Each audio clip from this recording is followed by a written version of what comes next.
Hey, this is Azizah Nubia with It's a Family Affair and Return to Balance. Today I'm gonna show you how you can make a healthy not meatloaf.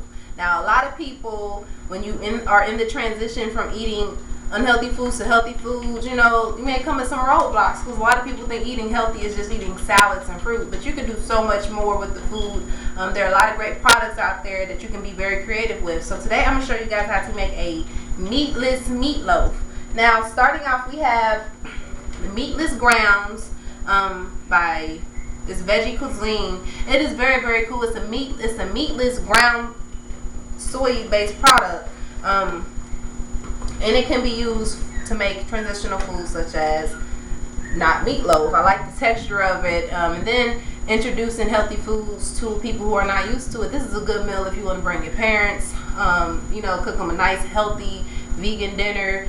Meals like these can really help make the transition easier. So these are our meatless grounds. It's been thawed out. It looks like meat. You can't really tell the difference. And what I have in my manual food processor are lentils. Lentils that I cooked for about 20 minutes till they got nice and soft. Now, lentils will be used as the base to stick everything together. I seasoned my lentils with bay leaves. I didn't season it yet because I always try to season my foods very, very last, because when you season it in the beginning, you tend to put a lot of salt and stuff in your food. So you always try to do it towards the end so you won't end up putting too much salt. So I'm going to put my mixed mashed lentils inside with the meatless grounds.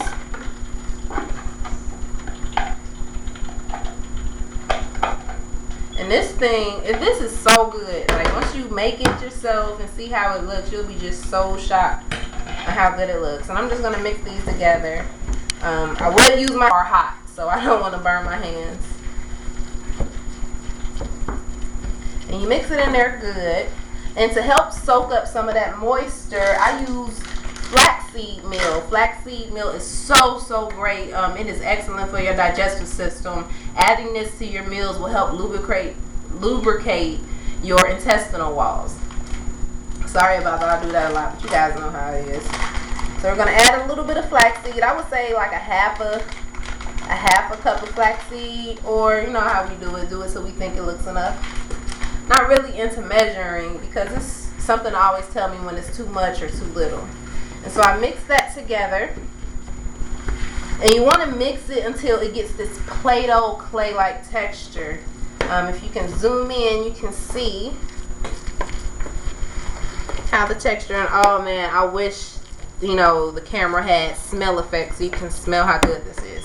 So we're probably going to add a little bit more, just like a half a cup of flaxseed meal. A half a cup to a cup, or until you get that texture to where it can be molded really good. See, the key with eating healthy is to make the texture like the original food, but use healthy things. So you substitute, a lot of the enhanced flavor things like MSG with a lot of herbs. Add a little bit more, and I think that's it. So I'm going to add a little bit of sea salt, not a lot.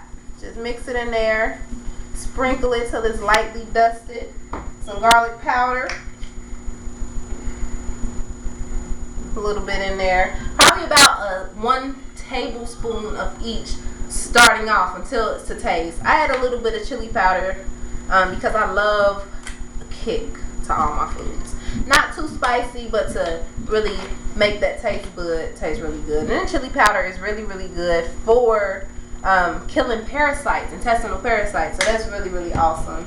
I have nutritional yeast. Nutritional yeast gives it a nice cheesy, I would say, flavor. It's really good. It's hard to tell what type of flavor, but it's really, really good. You can get that from any natural foods market, Kroger's. It's called nutritional yeast seasoning. It is really, really good. A Bragg's product. And I'm gonna use a little bit of turmeric. Turmeric is a good Indian spice, and I like a lot of rich flavor, strong flavor foods. And last but not least, I'm gonna use my favorite, cumin. Cumin can be purchased almost anywhere. I get mine from the international market because you can get it in bulk. Like this big thing right here, it only costs $3 versus having to buy a little jar that costs $3. So just a little shopping tip for you if you haven't gotten the ingredients guidebook created by me, which is my tool on how you can shop healthier on a budget, how you can make your get the great ingredients at a low price, and then save more money in your wallet. All right, so if you can see, the texture is getting hard for me to stir a little bit. The texture is just like Play-Doh, where it can be molded easily. We're gonna put this into our pan. Move some of this stuff out the way. All right, we're gonna put a little bit of olive oil to the pan so the bottom of the loaf will be crispy. And you can just rub that on there. Like I always say, get your essence into your food. It's not the flavors that really make the food so warm and good. It's really the energy that you put in it. So don't never be afraid to touch your food. And olive oil is a great skin oil too, just like shea butter. So rub some of it on your skin. Great source of vitamin E. Great source. So we have our meatloaf. So right now what I'm going to do, I'm going to mold it. You can zoom in and see that. And this is nice size, probably for a family of 4, possibly 3. If you got some big adults, probably want to use 2 packs of the not meat. But this will probably be just right for my family. And you just mold it, and you can choose to put ketchup. You can choose to put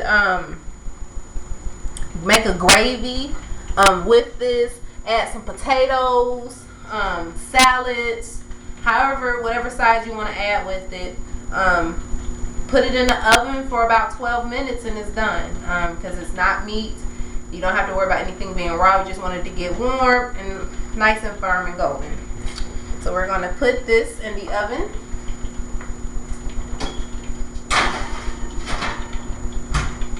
We'll be back.